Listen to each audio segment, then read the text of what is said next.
In the middle of a Wyoming blizzard, a cowboy found a wild Mustang curled around something in the snow, and what she was protecting would break his heart wide open. The wind howled like a living thing, tearing across the frozen plains. Jack Mercer almost rode past her, a silver mare half buried in white, shielding a fragile shape beneath her body. In that moment, under the dying light of his lantern, the storm stopped being the most powerful thing in the world. The wind had a voice that night. It howled down from the Wind River Range, scraping across the plains like 1,000 ghosts trying to find their way home. Snow came sideways, fine as sand, sharp as glass, and covered everything that once had shape or color. Out there, where fences disappeared and the earth met the sky without a line between, Jack Mercer rode alone. His horse, a chestnut gelding named Boone, snorted steam into the freezing air. Jack leaned forward, coat collar pulled high, hat brim heavy with snow. The lantern hanging from his saddle swung and flickered like a heart losing strength. He'd seen storms before, ones that took roofs, cattle, sometimes men. But this one carried something different, something that felt personal. Jack had been a ranch hand, a rodeo rider, a man once full of laughter. Now he was just the quiet cowboy at the edge of Wind River, the one who didn't talk much since his wife and son died in a snowslide 2 winters ago. Folks still waved when they passed his small barn, but they didn't stop. Grief makes a man invisible. He had planned to ride out only far enough to check the fences, make sure the storm hadn't torn the south line down again. But as he turned Boone toward home, a sound broke through the wind, a high, desperate whinny, swallowed almost instantly by the blizzard. Boone's ears shot forward. Jack froze. It came again, softer this time, like something calling from beneath the snow. "Easy, boy," he murmured, tightening the reins. The storm clawed at his coat as he turned the horse toward the sound. Visibility dropped to a few feet. The world became a blur of white and noise. Then his lantern caught something, a shape on the ground. At first he thought it was a fallen elk, but as he slid from Boone's saddle, boots crunching into ice, he saw the shimmer of silver beneath the snow. It was a horse, a Mustang, young and lean, its coat pale as moonlight, body curled against the wind. Steam rose faintly from its nostrils, but the animal didn't move. Jack crouched, brushing snow from its flank. "Hey now, stay with me," he whispered. That was when he saw it, the slightest twitch beneath the horse's belly. Something moved there, too small to be another animal. He pushed his glove under the mare's side and felt fabric, then skin. He jerked his hand back, eyes wide. "Lord Almighty!" He dropped to his knees, shoveling snow away with both hands. Beneath the horse, a child, a boy maybe 6 years old, lay, curled in the hollow the mare had made, wrapped in a torn blanket, skin as white as the snow around them. His lips were blue, his eyelashes frozen together. For a heartbeat, Jack just stared. The horse had shielded the boy, bending its body into a wall against the storm. It hadn't run for shelter. It had stayed. Jack pressed 2 fingers to the child's neck.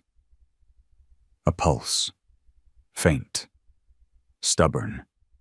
The kind that refused to quit. "Hang on, kid," he muttered, stripping off his own coat. He wrapped it around the boy, then looked at the mare. "You did good, girl. Real good." The horse lifted her head weakly, eyes meeting his, amber and impossibly human. She exhaled, a long, slow breath that fogged the air between them, and lowered her head again, as if entrusting the boy to him. Jack didn't waste another second. He gathered the boy in his arms, light as a sack of grain, and turned to Boone. But the Mustang struggled, trying to rise. Jack hesitated, torn between saving the boy and leaving the creature that had kept him alive. "Come on," he urged, looping the lead rope around the mare's neck. "We all go, or none of us." Step by step, half dragging, half guiding, he led them through the whiteout. The boy's breath fluttered against his chest. The mare stumbled once, twice, then pushed forward again.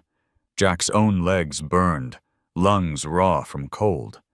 The storm swallowed every sound except the crunch of hooves and his own ragged breathing. After what felt like hours, the lantern glow hit wood, the side of his barn. Jack kicked the door open, shoving the boy inside onto a pile of old horse blankets. The Mustang collapsed just inside the threshold, legs folding beneath her. Jack slammed the door shut against the wind. For a moment, he just stood there, chest heaving, snow melting from his beard. The world outside screamed, but in here, it was quiet. He knelt beside the boy again, pressing his ear to the child's chest. Still breathing. Barely. He stoked the stove until flames roared, dragged it closer. Then he turned to the mare. She was shaking, eyes half-lidded, her breath shallow. Jack threw another blanket over her flank and rested a hand on her neck. "You're safe," he said softly. "Both of you." Boone stomped once in his stall, uneasy, but Jack barely noticed. He sat back against the wall, the child wrapped in his coat, the horse beside them. The storm pounded at the windows, trying to break in, but inside the small barn, a fragile warmth began to grow. Jack looked from the boy to the horse. 2 strangers. 2 survivors. And for the first time in a long while, something inside him, something buried under years of silence, stirred again. He whispered into the firelight, voice low and unsure. "I reckon the storm finally brought me home." Outside, the wind howled back, but softer this time, almost like an answer. The fire hissed and popped inside Jack Mercer's old barn, throwing thin ribbons of heat into the air. Outside, the Suakin storm clawed at the walls like it wanted back in, but the heavy wood held. Jack sat on the dirt floor with his back against the feed chest, his coat draped over the boy he'd found. The child's breathing came slow, shallow but steady now. His skin had color again, faint like sunrise behind fog. Jack didn't know what to do next. He hadn't held a living soul this small since his own son, Luke. That thought hit him like a boot to the ribs. He turned away from the fire and busied himself with the Mustang. The silver mare, he could see her better now under the lamplight, was covered in ice. Her flank rose and fell unevenly. Jack fetched warm water from the kettle and rubbed her down with an old towel. "You did something most men wouldn't," he said softly, half to her, half to the ghosts that watched from the rafters. "You stayed." The mare's ear twitched at his voice. Her coat shimmered with each motion of the cloth, and he noticed scars on her neck, thin, old lines like she'd once been roped hard and dragged. The sight stirred anger, but it wasn't new to him. He'd seen what people did to wild horses, how they broke them down until there was nothing wild left. He wasn't about to let that happen again. He dragged an extra bale of hay from the corner and made a bed for her near the stove. Boone, his gelding, snorted from the next stall, uneasy about sharing his space with a stranger. "Settle, boy," Jack said. "We've all had a long night." When the boy stirred, Jack moved quickly to his side. The child's eyes fluttered open, gray, unfocused, like someone waking from a long dream. He looked around the barn, then up at Jack. Where's she?" The voice was barely more than a whisper. "She's right here," Jack said, nodding toward the mare. "Still breathing. Thanks to her, you are too." The boy blinked slowly. She didn't leave me." "No," Jack said, throat tightening. "She didn't." He fetched a tin cup, filled it with warm milk, and held it to the boy's lips. The kid drank a little, then fell back into a half-sleep. Jack studied his small, frost-bitten hands. No gloves, just scraps of cloth. Whoever left him out there hadn't planned for him to live. When dawn came, the storm had finally broken. Pale light bled through the cracks in the wall. Jack stepped outside, squinting against the glare. The world looked washed clean, silent, white, and cruelly beautiful. He scanned the horizon. No tracks except his own, already half buried. Whoever had done this was long gone. Inside, the boy had woken fully. He sat near the fire, legs tucked under the blanket, eyes on the mare. Jack knelt beside him. "You remember your name, son?" The boy hesitated. "Eli." "That's a good name?" Jack smiled faintly, the first time in months. "I'm Jack." Eli nodded toward the horse. "She's cold. She needs to be warm." Jack glanced at the mare, still trembling, but upright now. He opened the stove door wider, letting the glow reach her. "She's tough," he said. "So are you." Eli studied the flames. "My mama said the wind talks in the mountains," he murmured. "Said it carries stories." Jack stared at the fire for a long time before answering. "Sometimes it carries people too." He didn't ask about the boy's mother. Not yet. There was time for that later. He focused instead on mending the cracked boards, pouring grain into a bucket, keeping his hands busy so his mind wouldn't wander where it shouldn't. As the day wore on, he noticed the mare's breathing had steadied. She even took a few bites of hay.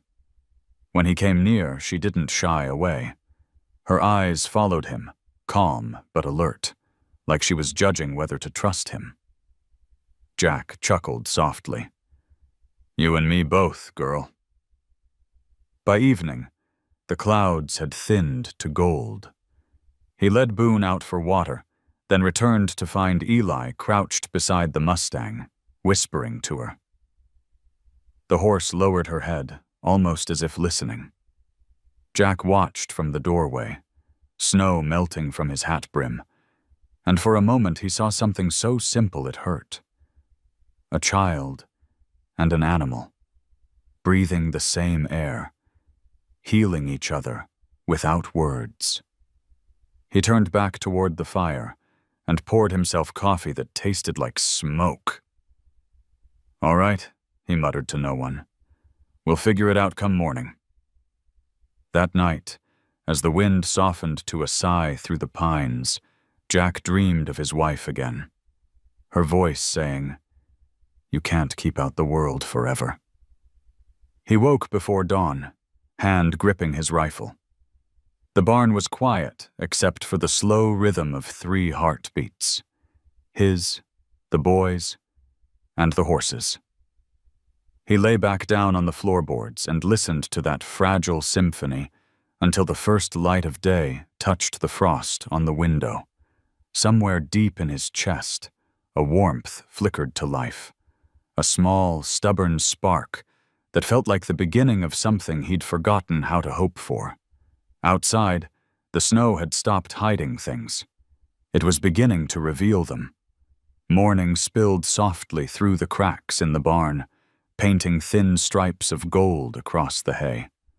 The storm had finally given up its fight, leaving the world outside buried under stillness.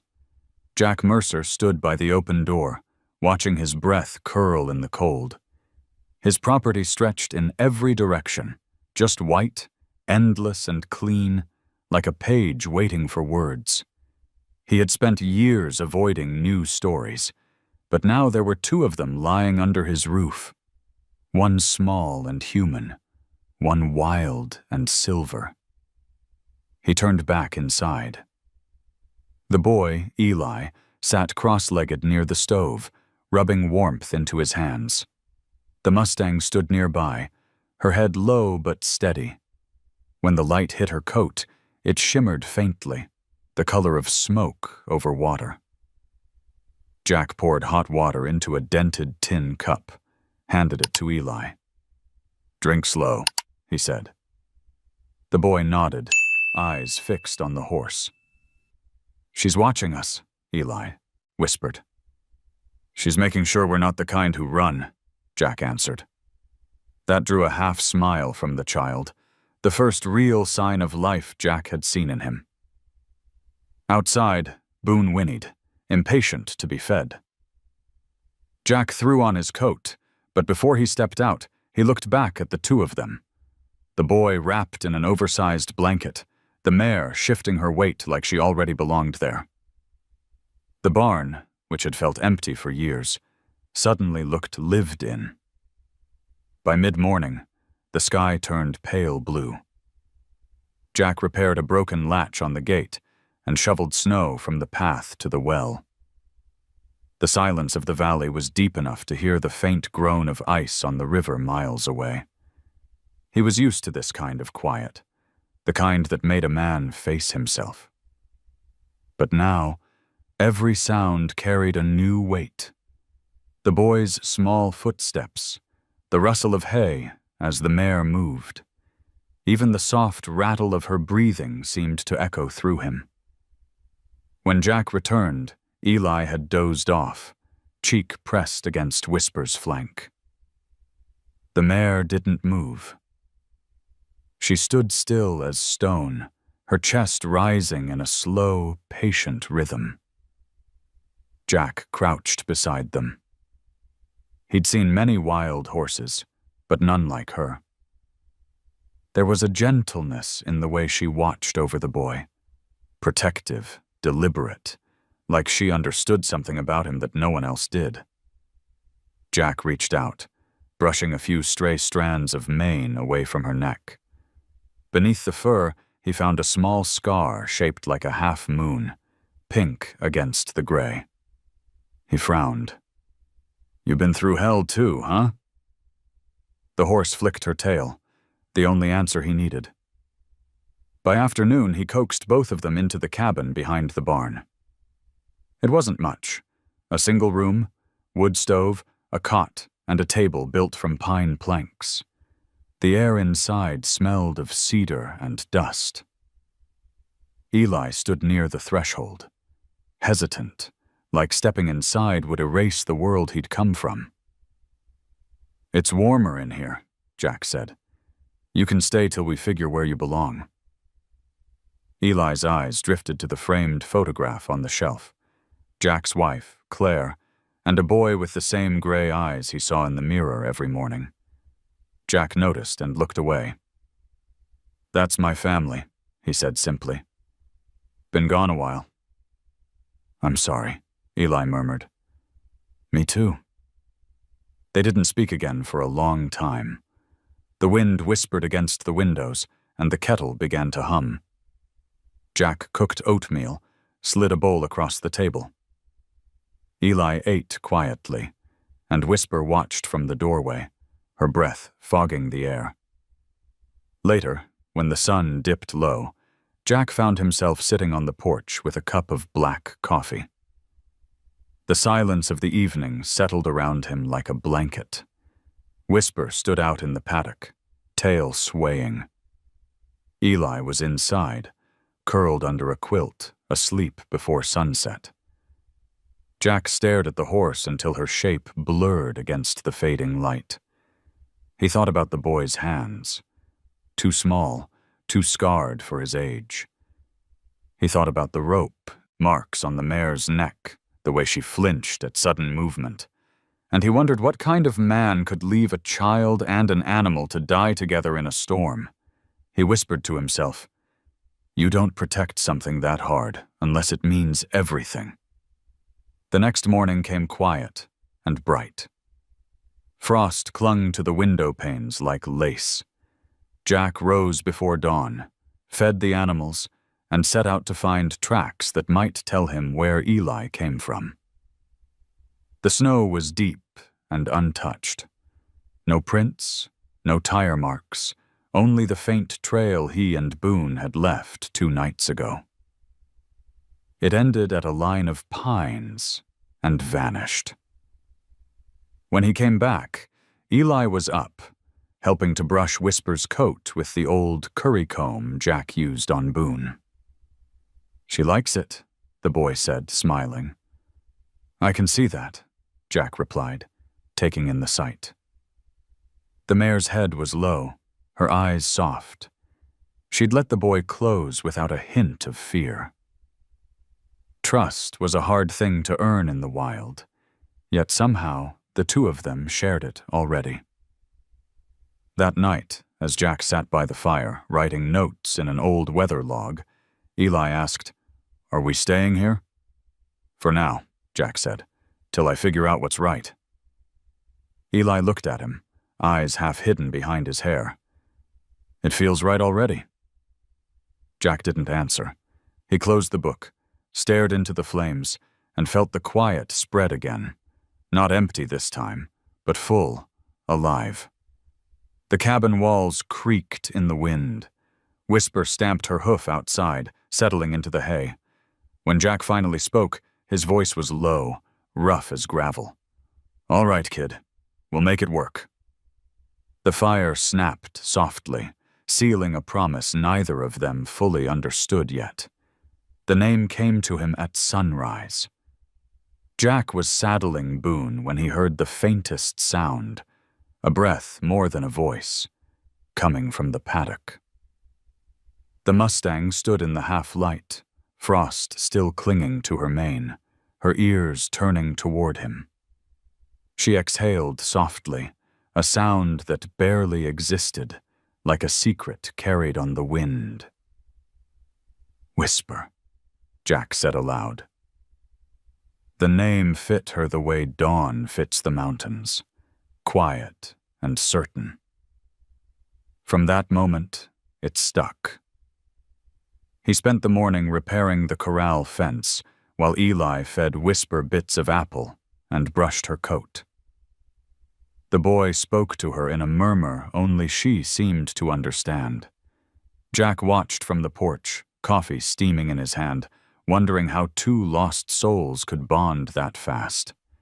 Boone, his old gelding, had never let anyone near him except Jack. But this mare, wild and scarred, allowed a child to press his small palm against her neck, as if they'd known each other all their lives. "Guess you found your people," Jack muttered, shaking his head. By noon, the snow had begun to soften under the pale sun. Jack took his truck down the long dirt road into town, needing supplies and maybe answers. He stopped at the feed store, where Sheriff Nora Bell was buying salt blocks. She was his age, 40-something, with eyes that saw through you faster than any mirror could. "Jack Mercer," she said, arching an eyebrow. "Haven't seen you since the rodeo closed." He tipped his hat. "You're looking at a man with more mouths to feed than yesterday." "How many?" "2. One's got 4 legs." Her curiosity sharpened. "You taking in strays now?"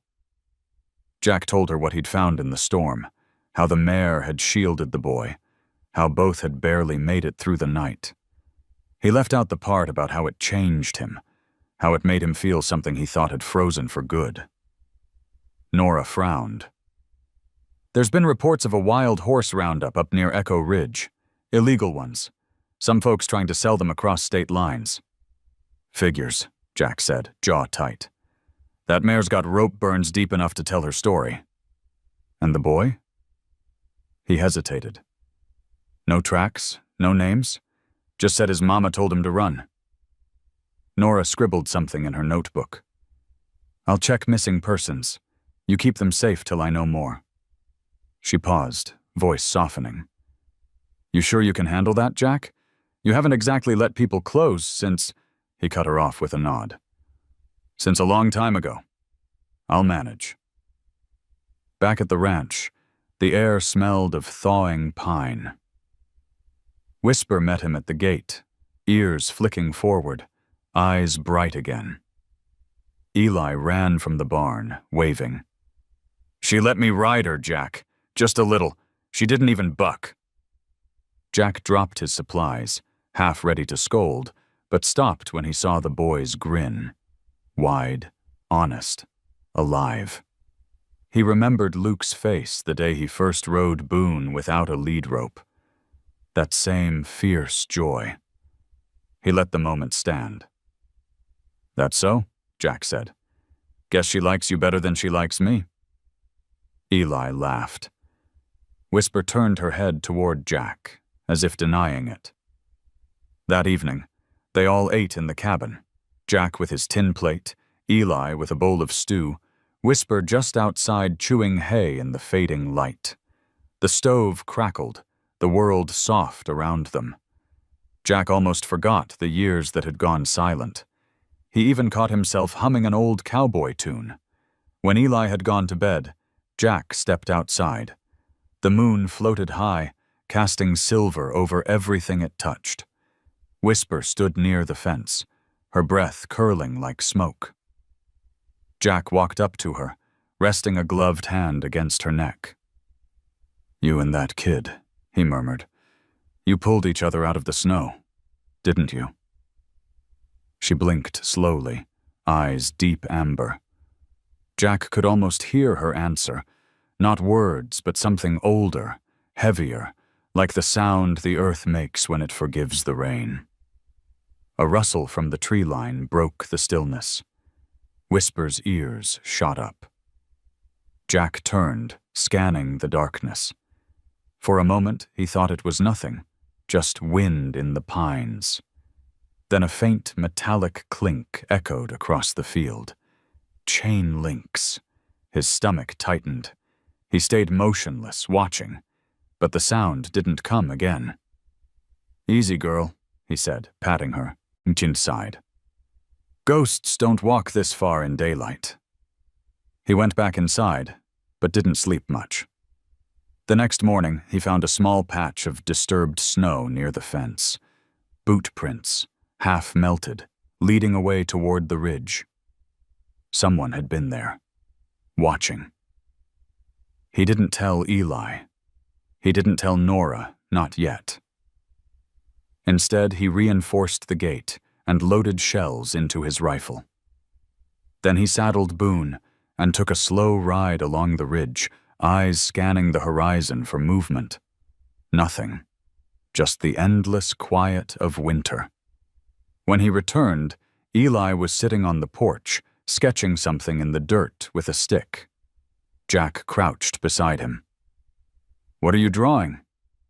The storm, Eli said simply.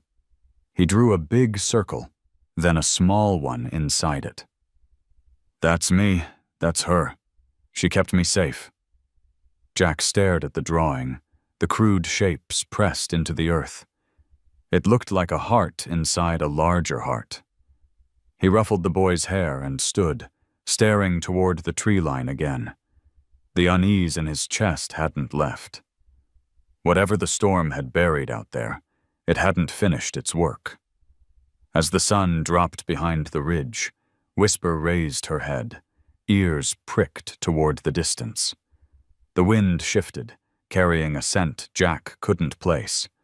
Metal, smoke, and something else. He reached for his hat, squinting. What do you see, girl? Whisper didn't move. Her nostrils flared once, twice, and then she exhaled sharply, a sound closer to a warning than a sigh. Jack followed her gaze to the horizon. Out there, beyond the snowfield, a single black crow circled low and disappeared behind the ridge. The world was too quiet again. "Whatever you're telling me," Jack whispered. "I'm listening." He didn't know it yet, but that was the night the storm started to turn back toward them. The next morning broke sharp and cold, the kind of cold that cut through denim and bone. Jack Mercer was already awake, leaning on the fence rail, coffee steaming in his hand.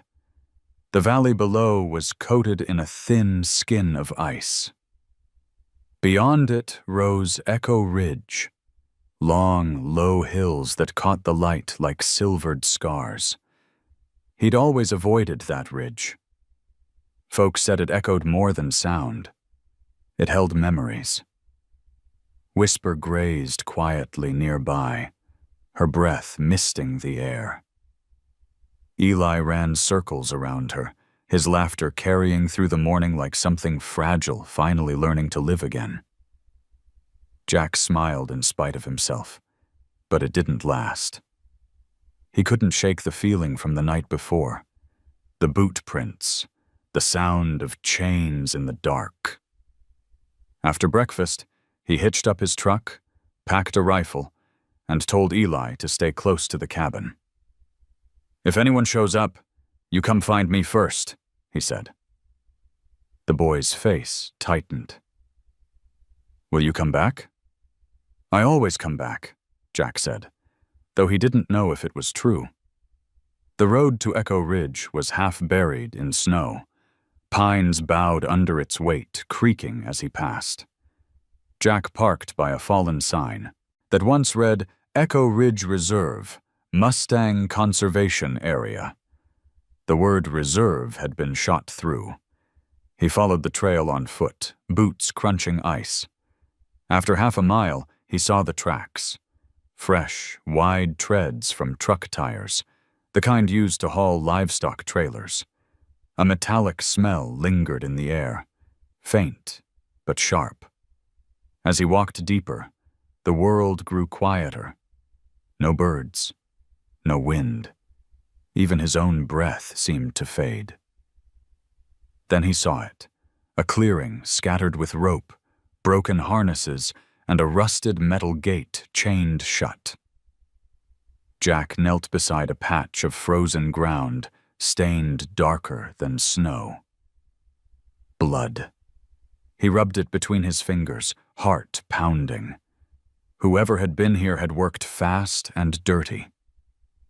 A twig snapped behind him. He turned, rifle half raised. A figure stood at the edge of the trees. Sheriff Nora Bell, coat flapping, badge glinting weakly in the gray light. "Easy, cowboy," she said, lifting her hands. "I figured you'd come poking around." Jack lowered the gun. "You knew this was here?" "I knew about the permits, but this—" She gestured to the mess of ropes and tracks. "This is off the books. The Bureau shut this place down 2 years ago." Jack's jaw tightened. "Then who's running it now?" Nora crouched beside a pile of hoof prints, tracing their edges. "These aren't wild. They're shod. Someone's catching them and moving them fast." She looked up. "And your Mustang, Whisper, you said. She's one of them." Jack's stomach dropped. "They left her to die in the storm." "Maybe she escaped," Nora said. "Or maybe someone wanted her gone." They scoured the ridge for another hour, finding empty shells, cigarette butts, the carcass of a small coyote left to freeze. Finally, Nora stopped at the edge of a steep drop. "You hear that?" Jack listened. The wind moved through the rocks, carrying faint metallic groans, the echo of something heavy being dragged far below. He peered into the canyon and saw the glint of sunlight on metal. A truck bed, half buried in snow. "Looks like one didn't make it out," Nora said quietly. Jack climbed down, boots slipping on the ice. Inside the wreck, he found fragments of chain, torn cloth, and a leather tag stamped with 3 letters, WBR. "What's that mean?" he called up. Nora's voice drifted down. Wyoming Breeding and Research. It's private. Used to partner with the Bureau on animal testing. Closed after some scandal. Jack pocketed the tag. Guess they're not closed anymore. When they returned to the cabin, the sun was already bleeding into orange. Eli sat on the porch steps with Whisper's head in his lap. He looked up, relief flooding his face. "You're back." Jack smiled faintly. "Told you I'd come back." Nora crouched near the boy. "You been feeding her well, partner?" Eli nodded. "She only eats when I talk to her." "That so?" Nora said, glancing at Jack. "Looks like you've got yourself a pair of miracles." Jack didn't answer. He was staring at the scar on Whisper's neck again. Now that he'd seen the tags and the blood at Echo Ridge, the mark looked deliberate, like a brand someone tried to hide. He ran his thumb over it, feeling the faint pulse beneath the skin. Whisper flicked her tail, but didn't move away. That night, after Eli fell asleep, Jack and Nora sat by the fire. Outside, the wind had picked up again, moaning through the cracks like a restless spirit. "She's not just a stray," Jack said. "Someone made her that way." "You think they're still looking for her?" "I'd bet on it." Nora leaned back, eyes on the flames. "You could turn her over? Let me report it. Wouldn't blame you. She's trouble waiting to happen." Jack shook his head. "She saved that boy's life. I'm not handing her to the same kind of people who'd leave him out there." "You're risking a lot." He stared into the fire. "I already lost everything that mattered once. This time I'm holding on." Nora didn't argue. After a long silence, she stood and fastened her coat. "Then you'd better be ready. Trouble doesn't knock twice." When she left, the cabin felt smaller, heavier. Jack checked the locks, then knelt beside the window, watching the snow drift. Whisper stood outside under the moonlight, still as a statue. Her head lifted suddenly, eyes glowing faintly in the dark.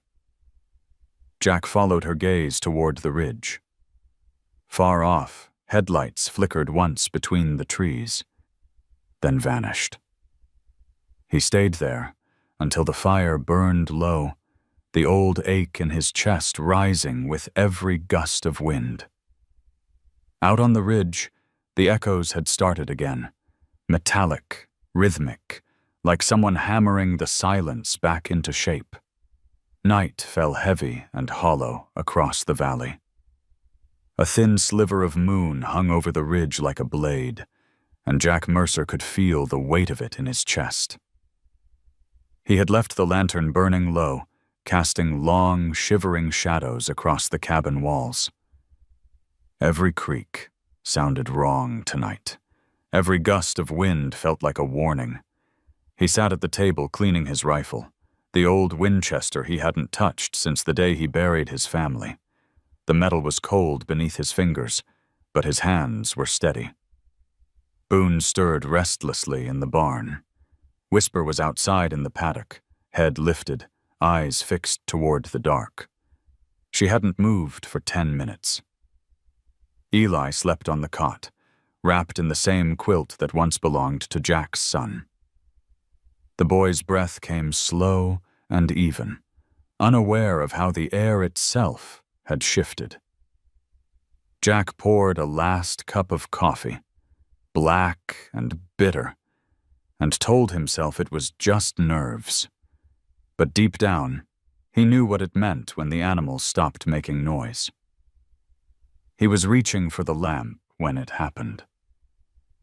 A distant crack, sharp and hollow, followed by the faint echo of metal on metal. Then another. Jack's chair scraped the floor as he stood outside. Whisper neighed once, loud and terrified. Boone answered from the barn. Jack moved fast, kicking open the door, rifle in hand. The cold hit him like a slap. Snow was falling again, thick and silent. Through the haze, he saw movement near the gate. 2 figures in dark coats, flashlights cutting through the night. "Who's out there?" he shouted. No answer. One of the beams turned toward him, blinding white. Jack fired a warning shot into the air. The sound cracked the valley open. The figures dropped low, and one returned fire.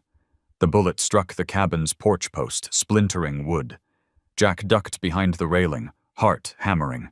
Another shot rang out, closer. Whisper screamed, rearing against the fence. Eli woke with a cry inside the cabin. Jack yelled, "Stay down!" Then sprinted toward the barn, snow crunching under his boots. He reached Whisper first. The mare's flank was slick with sweat despite the cold. Her eyes were wide, whites glinting in the dark. Jack unlatched the gate. "Go," he urged, slapping her haunch. "Get to the trees." But she refused to run. Instead, she turned sideways, pressing herself between Jack and the open field, like a living shield. "Damn it, girl," he muttered. "You're gonna get us both killed." A shout came from the shadows. "We just want the horse! Move aside!" Jack aimed toward the sound and fired again. The muzzle flash lit the snow for a heartbeat, revealing 3 men now, not 2. Their faces were hidden behind scarves, eyes cold and steady. The nearest one raised something that glinted under the moon, a tranquilizer gun. Whisper bolted forward with a scream that tore through the storm. The dart missed her by inches, embedding in the fence post. Jack fired back, the report echoing across the valley. 1 man fell, the others scattering behind the trees. Jack crouched low, lungs burning, vision swimming from the cold. Then he heard it, a second dart gun hissing. The shot struck true this time, sinking into Whisper's neck. The mare stumbled, legs folding. She tried to rise again, muscles trembling. "No!" Jack ran to her, grabbing the shaft and snapping it off, but the damage was done. Her breaths grew ragged, body swaying like a ship in wind. The attackers closed in, moving fast and low. Jack lifted the rifle, fired blind into the storm until the chamber clicked empty. Something heavy hit him from behind, a body slamming his shoulder. He went down hard, cheek against ice. Boots crunched beside his ear. "Stay down, old man," a voice hissed. Rough, southern accent. "Ain't about you. It's the horse." Jack twisted, throwing an elbow into the man's ribs and rolled away. He reached for his hunting knife and slashed upward, catching the attacker's coat. The man cursed, fell back, and Jack lunged for the barn door. "Eli!" he shouted. "Run!"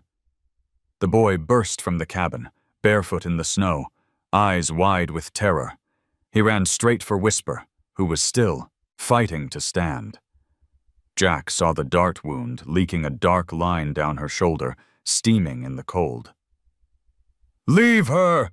Jack roared, but Eli didn't stop. He threw his small arms around the horse's neck, sobbing, "She's mine! You can't take her!" One of the hunters raised his gun again. Jack fired his last bullet, catching the man's leg. The stranger went down with a howl. The third man grabbed Eli by the arm and yanked him back. Whisper surged upward one last time, her hooves striking sparks against the frozen earth. She slammed into the man, sending him sprawling. The boy tumbled into the snow. Whisper stood over him, shaking, blood staining her coat. The dart in her neck pulsed with every heartbeat. She bent her head, nuzzled the boy's face once, as if to memorize him. Then a final shot split the air. Jack saw it happen in silence. The mare jerked, stumbled, and fell beside Eli. The snow caught her weight with a dull thud. Steam rose from her nostrils one last time, then faded. The hunters hesitated. One limped backward, dragging his wounded partner. "She's down. Let's go." Jack ran toward them, firing the pistol he'd taken from the fallen man, but they vanished into the dark like smoke. The only sounds left were Eli's cries and the moan of the wind. He dropped to his knees beside Whisper. Her body was still warm. He pressed his hand to her neck, searching for a pulse. There was one, faint and stubborn. "You hang on," he whispered. "You hear me? You hang on." Eli buried his face in her mane, sobbing. "She was trying to protect me again," he said. Jack wrapped an arm around the boy, feeling the tremor in his own chest. "She's not done yet." Together, they dragged a tarp over her, working by lantern light. Jack's shoulder throbbed where the man had hit him, but he didn't stop. He built a wall of hay around her to block the wind, his hands shaking so bad he could barely tie the knots. By dawn, the snow had stopped. Whisper lay breathing in shallow bursts, her body half covered in frost. Jack sat beside her, rifle across his lap, eyes fixed on the horizon. He knew they'd be back. Eli slept against his side, worn out from tears. Jack brushed the boy's hair from his forehead and looked toward the ridge. In the first gray light, he saw crows circling, dark and deliberate. He didn't pray often anymore, but now he did. Quietly, without words. Because whatever storm had started that night, he knew it wasn't over. Not by a long shot. And this time, he wasn't going to run from it. The morning after the attack bled into silence, a silence so thick it felt wrong. Jack Mercer stood outside the barn, his breath curling into the frozen air as he stared toward the ridge. The snow glittered like broken glass under the pale sun, and every sound seemed muffled, trapped beneath that white stillness. It was the kind of quiet that came only after something had been taken. Inside, Whisper lay under a blanket of burlap and hay, her breathing shallow but steady. The tranquilizer had mostly left her system, but the bullet wound along her shoulder still bled slow and dark. Eli refused to leave her side. His small hands kept brushing her mane, as though touch alone could keep her alive. Jack moved through the barn like a ghost. He'd cleaned his rifle, patched the holes in the cabin walls, and burned the attacker's footprints from memory. What he couldn't clean was the image of Whisper collapsing, the weight of her body, the sound it made when she hit the earth. That sound had followed him into sleep, then followed him back out again. He was checking the oil in the truck when Nora Bell's Jeep roared up the trail. She climbed out before the engine stopped, snow crunching under her boots. "Jesus, Jack," she said, seeing the torn fence, the broken boards. "What the hell happened?" Jack didn't answer right away. His voice was rough when it finally came. "They came for her." "Who?" He handed her the spent dart he'd found in the snow. The sheriff turned it over in her glove. "Industrial-grade tranquilizer," she said. "Same kind used by capture crews. You're sure it wasn't poachers?" "They didn't want money," Jack said. "They wanted her." Nora's jaw tightened. "You need to move the boy out. Whoever they are, they'll come again." "I'm not running," he said. "Jack, I've done that before. Didn't save anybody." The weight in his tone stopped her. She looked past him into the barn and saw the mare lying there, the boy kneeling beside her, the dim orange light of the stove flickering across both. Something in her expression softened. "Then I'll help you keep them alive," she said. They worked until dusk, cleaning Whisper's wound, packing it with salt and boiled herbs from Nora's first aid kit. Jack held the lantern while Nora stitched the torn flesh, her hands steady as a surgeon's. Whisper never cried out. She only trembled once, then went still again, eyes half open, but aware. Eli sat in the straw, whispering a soft tune that sounded like something his mother might have sung. The sound filled the barn, fragile, human, and unbearably kind. When it was done, Jack wiped the sweat from his brow, though the air was freezing. Nora stood, wiping her hands on a rag. "She's tough," she said, "but she's got to rest. Keep her warm." Jack nodded, staring at the mare. "She's got more fight in her than most men I know." Nora left before nightfall, promising to radio the state office. Jack watched her taillights vanish down the valley, then turned back to the barn.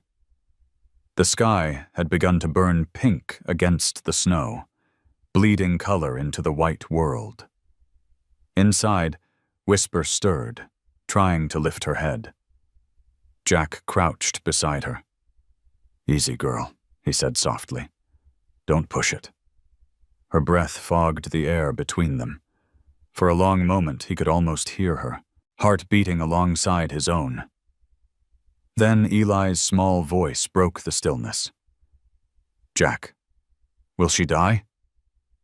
He looked at the boy and saw the reflection of himself years ago, someone too young to understand why good things were always the ones that bled. "Not if I can help it," Jack said. "Not if we don't give up on her."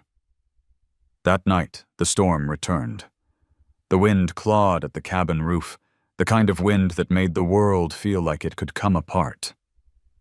Jack sat awake by the fire, loading cartridges one by one. The boy slept near the hearth, and Whisper's silhouette shifted faintly beyond the frosted window. When the lantern began to flicker, Jack heard it again. The metallic groan from the ridge, same as the night before. He stood, rifle in hand, and opened the door. The air was thick with snow, but through the haze, he saw light moving along the tree line. Headlamps. He didn't wait. He ran to the barn, grabbed the saddle, and threw it over Boone's back. He turned to Eli, who had woken in panic. "Stay with her," Jack ordered. "Keep that fire high. If I'm not back before sunrise." "Where are you going?" the boy cried. "Finishing what they started." Boone's hooves tore through the snow as they climbed the ridge. The wind screamed against his ears, carrying the smell of oil and smoke. Halfway up, the trail split into two sets of tire tracks. Jack followed the fresher one until the glow of a campfire appeared through the storm. There were 3 men around it, the same silhouettes from the night before. Jack dismounted silently, snow muffling every step. He could hear them talking. "Boss said the mare's tagged," one said. "Said she's worth more than both of us combined." "Boss can wait," another answered. "We got the kids sent. They'll come for her again." Jack raised his rifle, steadying his aim.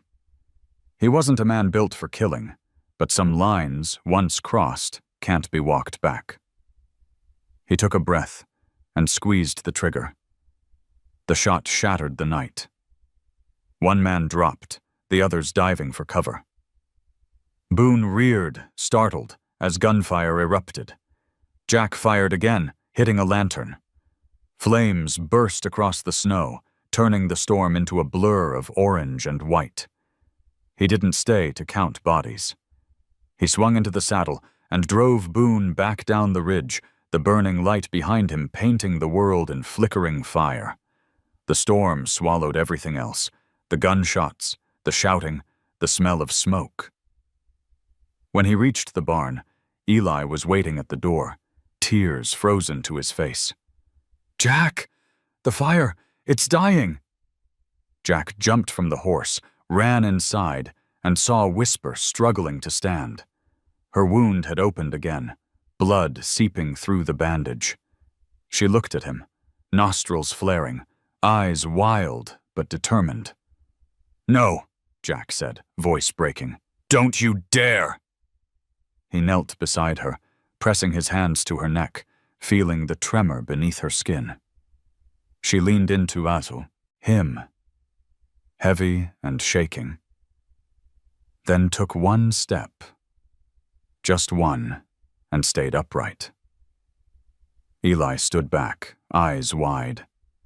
She's standing, he whispered. Outside, the storm howled. The orange glow from the ridge danced faintly across the sky, a line of fire twisting through the snow. Jack knew what it meant. He'd burned their camp, but not their will. They would return, angrier and better armed. Still, as Whisper steadied herself and laid her head against his shoulder, he felt something like peace. She was alive. The boy was alive. And for the first time in years, Jack felt alive too. He looked toward the window, where the first gray light of dawn began to seep into the world. We made it through another night, he said quietly. Whisper's breath warmed the side of his neck, her heartbeat strong again. And outside, on the ridge, the snow hissed softly as the last embers of fire faded into ash. By the time dawn touched the valley, the storm had spent itself. What remained was a world washed pale, quiet, endless, and strange in its stillness. Jack Mercer stood outside the barn, hat in hand, watching his breath fade into the air. The snow glittered under the early light, untouched except for the single trail of hoofprints leading to the ridge and back. They were proof that something fierce had happened here, but now the land wore its silence like a bandage. Inside, the barn smelled of smoke, blood, and warm hay. Whisper lay on her side, wrapped in heavy blankets, her breath deep and slow. The stitched wound along her shoulder had stopped bleeding. She looked half asleep, yet her eyes opened every time Jack spoke, as if to reassure him she was still there. Eli slept beside her, small hand resting on the mare's neck. The boy hadn't said a word since the night before, not even when Jack carried him back to bed. There was a look in his eyes now, older, quieter, like the storm had stolen part of his childhood. Jack knew that look too well. He poured water into a tin basin and washed his hands, his knuckles still raw from the fight. The cuts stung, but he didn't care. Pain was simple. It asked nothing except that you survive it. He'd lived long enough to know survival wasn't the same as living. But when he looked at the boy and the horse, breathing in rhythm, something inside him stirred that he hadn't felt since before the avalanche took his family. The weight of purpose. He spent the day fixing what could be fixed. He mended the broken fence, cleared the snow off the roof, reloaded the truck with the supplies Nora had left. Every sound, the scrape of the shovel, the creak of the barn door, the steady rhythm of Whisper's breathing, became part of a fragile piece he was afraid to break. By late afternoon, sunlight spilled over the ridge, melting the icicles that hung from the eaves. Water dripped steadily into the troughs, marking time. Whisper lifted her head for the first time, her coat catching gold light. Eli stirred, blinking sleep from his eyes. "She's better," he whispered, voice hoarse from silence. Jack knelt beside them, smiling faintly. "Yeah, she's tougher than both of us." Eli ran his hand down Whisper's neck, over the bandages. "Will they come back?" Jack hesitated. The truth sat heavy in his chest. "Maybe," he said. "But next time, we'll be ready."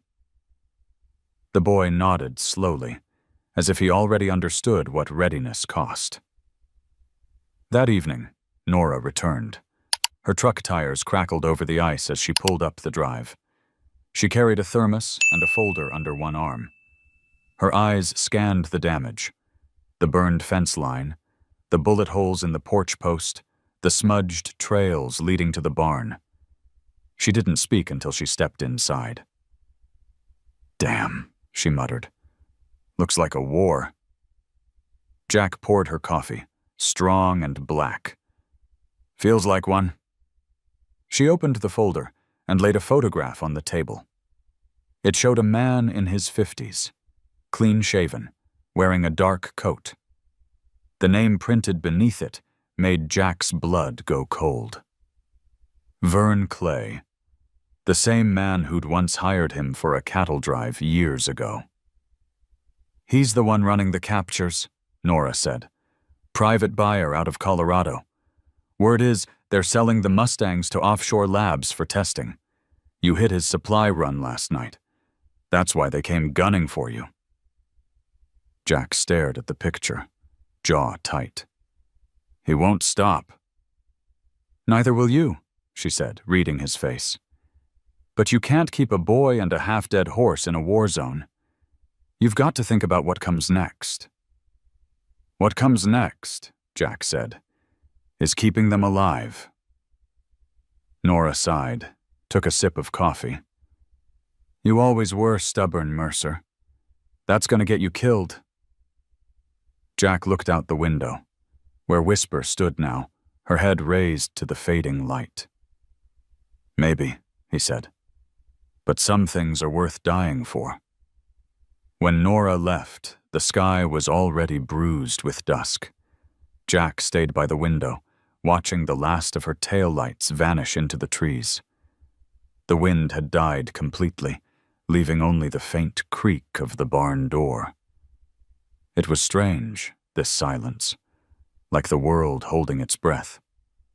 He went outside one last time before sleep. The snow reflected the stars so clearly that it looked like the sky had fallen to earth. Whisper stood in her stall, eyes half closed, her breath a cloud of warmth. Jack rested a hand on her flank. "You rest now," he whispered. "Tomorrow, we start over." The mare shifted slightly, pressing against his palm. Her skin was warm, alive. Jack stayed there until his fingers grew numb from the cold. When he returned to the cabin, Eli was sitting up on the cot, eyes open. "I couldn't sleep," the boy said. Jack sat beside him. "Night's too quiet?" "It's not that," Eli said. "It's just, when the wind stops, I miss her voice." "Whose?" "My mama's," he murmured. "She used to hum when the storms came. Said if you listen close, the wind carries prayers." Jack's throat closed for a moment. He reached out, tucking the blanket around the boy. "Then maybe the wind's resting tonight because it's listening to us." Eli nodded, eyelids heavy. "Do you think she hears?" "I think she never stopped," Jack said softly. The boy drifted off, and Jack sat there in the quiet for a long time. Outside, the ridge loomed dark against the starlit snow, scarred and beautiful. The world had gone still, not dead, just waiting. And for the first time since his wife's last breath, Jack felt that stillness not as emptiness, but as grace. When he finally blew out the lamp, the darkness wasn't cruel, it was gentle, the kind of dark that holds things safe until morning. Winter loosened its grip on Wind River one quiet morning in March. The snow, once endless and merciless, had begun to retreat in thin veins that wound through the pasture like silver streams. Jack Mercer stood on the porch with a hammer in his hand, a plank balanced on his knee, and the faint warmth of sunlight against his back. After months of fighting, the air finally smelled clean again, of pine sap, thawing soil, and smoke from the stove. The valley looked almost forgiving now. Patches of grass pushed through the melting frost. The barn roof gleamed wet and new where he'd replaced the splintered boards. And down by the fence, the first crocus bloomed, purple against the white. Jack smiled without realizing it. He hadn't smiled at something small in years.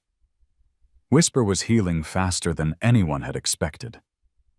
Her coat had grown smooth again, silver bright under the new sun, and the scar on her shoulder had faded to a pale crescent. She still limped slightly, but she carried her head high. Every morning, she followed Eli around the paddock like a shadow, her steps measured, patient, protective. The boy talked constantly now. Stories about his dreams, about the river, about the idea of building a place where no one had to run again. Jack listened more than he spoke. He built. He fixed. He worked until the ache in his hands turned into something steady and useful. Nora stopped by once a week, bringing mail and news. She told him Vern Clay's crew had scattered after the Ridge fire. The Bureau was handling it, though both she and Jack knew what that meant. Silence bought with paperwork. One evening, Nora found him painting a sign that leaned against the porch rail. The letters were rough, but honest. Whisper's Haven. Where the lost find home. She raised an eyebrow. You opening a horse sanctuary now, Mercer? Something like that. He didn't look up, just kept brushing slow, careful strokes of black paint onto the wood. Figured maybe this land's tired of being empty. Nora smiled, soft and knowing. And you? Jack paused, the brush hovering midair. Maybe I am too. Inside, Eli laughed, one of those bright, belly-deep sounds that could fill a room. Whisper neighed in answer from the paddock. Nora turned toward the sound, shaking her head. You've got yourself a family again, whether you admit it or not. Jack set the brush down, flexing his hands. Yeah, he said quietly. But this time, I'm not going to lose it. By mid-April, the first rescues began to arrive. Nora had spread the word, and within weeks, 3 injured horses and 1 frightened mule stood inside the rebuilt corral. Jack and Eli worked from dawn to dusk, cleaning stalls, hauling water, patching old harnesses. Whisper became the herd's silent matriarch, nudging the frightened ones forward, standing close when they trembled at human touch. The ranch came alive again. Birds nested under the eaves. The sound of hammers gave way to laughter, to the rhythmic beat of hooves against wet ground. Jack caught himself humming sometimes while he worked. He didn't even realize it until Eli pointed it out. "What you singing, Jack?" He shrugged. "An old tune. My wife used to." Eli tilted his head. "Was it for you?" Jack smiled faintly. Maybe. Maybe it was for the wind. They planted wildflowers along the fence line. Eli's idea. He said horses liked color, that it made them calm. Jack didn't argue. The boy had an instinct for gentleness that didn't need teaching. At night, when the crickets started their chorus, Jack sat on the porch with a cup of coffee and listened to the quiet pulse of life surrounding him. One night, a storm rolled in. Nothing like the ones that used to tear the valley apart, just a soft rain that made the roof hum. Eli stood barefoot on the porch, arms spread wide, laughing as the drops soaked through his shirt. Whisper stood just beyond the fence, head lifted to the sky, rain streaking down her face. Jack watched them both, feeling the ache in his chest change shape. It wasn't the sharp ache of grief anymore, but something deeper, something that made room instead of taking it away. When the rain stopped, the air smelled of earth and beginnings. Jack carved the last line into the signpost with his pocket knife, the words catching the moonlight as he traced them with his thumb. "Where the lost find home." He mounted the sign by the front gate the next morning. Eli helped hold it steady while Jack drove the final nail. The sound echoed down the valley, a sound that felt like closure. By late spring, the hills turned green again. Whisper's foal was born one quiet dawn, small and silver like moonlight made flesh. Eli named her Grace, because, as he said, that's what Whisper gave us. Jack didn't argue. He couldn't think of a better word. Visitors began to stop by. A rancher from Thermopolis, a teacher from Riverton, a woman who'd lost her farm and brought her blind pony here. Word traveled faster than Jack expected. Soon, the gate at Whisper's Haven opened not just for animals, but for people too. Each carrying something broken, each leaving a little lighter. One evening, when the sun dipped low and turned the pasture gold, Jack leaned against the fence and watched Eli feed the foal. Whisper grazed nearby, her shadow long and graceful across the field. Nora arrived with 2 cups of coffee, handing him one without a word.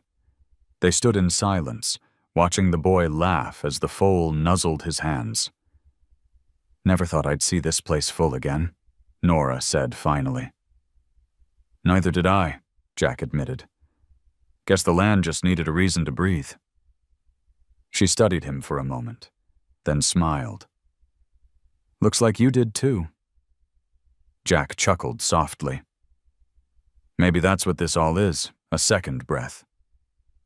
The wind picked up, carrying the faint scent of rain and sage. Across the pasture, Whisper lifted her head, eyes glinting in the fading light. Jack met her gaze, and for a heartbeat, he swore she was smiling too. When darkness settled, the lanterns glowed warm against the windows, casting gold light over the fields. The sign by the gate creaked gently in the breeze, its letters catching the moon. For the first time in years, the wind that moved through the valley didn't sound lonely. It sounded like home. By early summer, the valley had turned to green fire. Grass rolled in waves across the hills, and the scent of wild sage clung to every breath. Whisper's Haven had become more than a place. It was a pulse. You could hear it in the steady rhythm of hooves against earth, in Eli's laughter echoing across the paddock, in the quiet satisfaction that lived in Jack Mercer's chest each morning when he stepped outside. He no longer woke from nightmares. The storm that had haunted his sleep for years had gone silent, replaced by a softer memory, the sound of rain on the barn roof, a boy's voice reading to a horse, and the gentle breathing of creatures that trusted him. Jack had found peace, though he'd never call it that. Peace, he figured, wasn't a prize you earned. It was what was left when you finally stopped fighting everything you'd already lost. The ranch had grown in quiet ways. Volunteers from nearby towns came on weekends, retired ranchers, high school kids, women who'd once trained show horses but didn't have the heart for competition anymore. They mucked stalls, mended fences, and stayed long after sunset. Sometimes they didn't even talk. They just listened to the wind move through the grass. It was enough. Whisper watched over them all. Her foal, Grace, had grown quick and curious, darting through the pasture with an energy that seemed to lift the whole place. Eli followed her everywhere, his small legs pumping to keep up. Jack swore the two of them shared a secret language, one made of laughter and motion, and something wordless that only children and animals remember. One evening, Nora Bell came by with a box of tools and a grin that said she'd brought news worth telling. "Remember Vern Clay?" she asked, leaning on the porch rail. Jack's eyes narrowed. "The man who started all this?" "He's gone," she said simply. "Car crash out near Cheyenne. No charges, no trial. Just gone." Jack stared out toward the hills. He didn't feel relief or triumph, just the strange emptiness that follows justice arriving too late to matter. "Guess the wind decided his reckoning," he murmured. Nora nodded. "Maybe now you can stop looking over your shoulder." "I stopped weeks ago," Jack said. "Been too busy looking forward." She smiled, handed him a sealed envelope. "This came through the bureau. Official paperwork. Whispers off the books now. She's yours. All legal." He took it, but didn't open it. The mare didn't belong to him. No creature like her ever could. She was part of something larger, an echo of all the things people tried to cage and couldn't. Still, he thanked Nora, knowing the gesture mattered more than the paper. That night, Jack walked the fence line. The sun had sunk low, turning everything bronze. The sky was wide and open, stretching forever. Whisper followed a few paces behind, her foal trotting at her side. Jack stopped near the gate and looked out toward the ridge where it had all begun, the place where snow once swallowed the world. "You remember that storm?" he asked quietly, half smiling. "I thought it was going to finish us." Whisper blew a slow breath through her nostrils, ears twitching as if in agreement. Grace pressed her nose against Jack's hand, warm and soft. "Yeah," he said. "You saved us instead." He stood there until the stars started to come out. Each one felt like a word written by someone wiser, someone saying, "You're still here."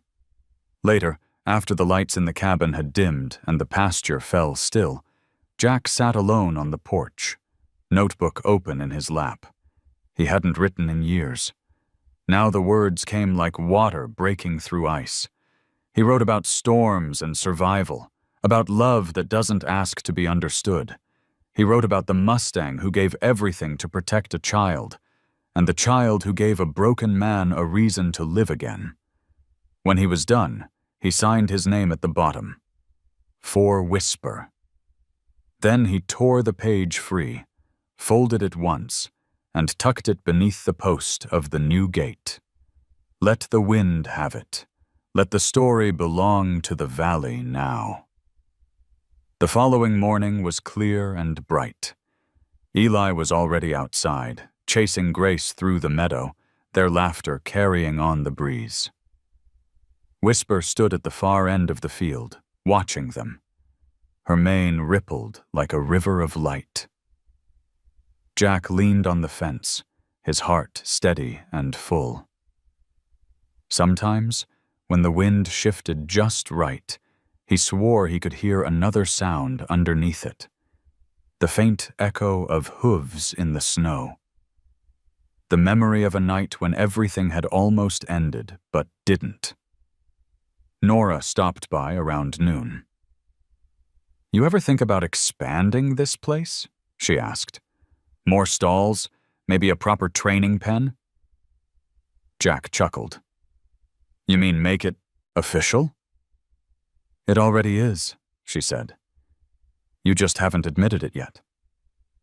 He looked over the fields where the grass bent in the wind, where Eli's laughter still rang, where Whisper stood unbroken and alive. "Yeah," he said after a while. "Maybe it is." As the afternoon light faded, he saddled Boone for a slow ride through the valley. Whisper and her foal followed at a distance, their shapes framed by the amber glow. From the ridge, he could see everything. The river cutting through the plain, the distant roofs of the town, the trail that led back to a life he no longer needed. He dismounted and stood with his hat pressed to his chest. The wind rose, brushing against him like an old friend. In that moment, he thought of all the things love leaves behind, not just the pain or the loss, but the quiet places it fills afterward, the laughter, the scars, the courage to start again. He turned to Whisper, who stood beside him now, eyes deep as dusk. "We made it, girl," he said softly. "All of us." The mare flicked her ears, her breath warm against his sleeve. Grace nuzzled his boot, impatient and alive. Jack laughed, a full, honest laugh that startled the quiet into joining him. Down below, the sign at the gate caught the last beam of light. Whisper's Haven, where the lost find home. And as the wind moved through the valley, it carried the sound of hooves, a child's voice, and the soft, unending heartbeat of something finally free. If this story touched your heart, tell me what part stayed with you the most. Do you believe animals can feel love the way we do? Leave your thoughts in the comments. I read every single one. And if you'd like to hear more true, heartfelt stories like this, make sure to like, share, and subscribe. The next story might just remind you of something you've almost forgotten.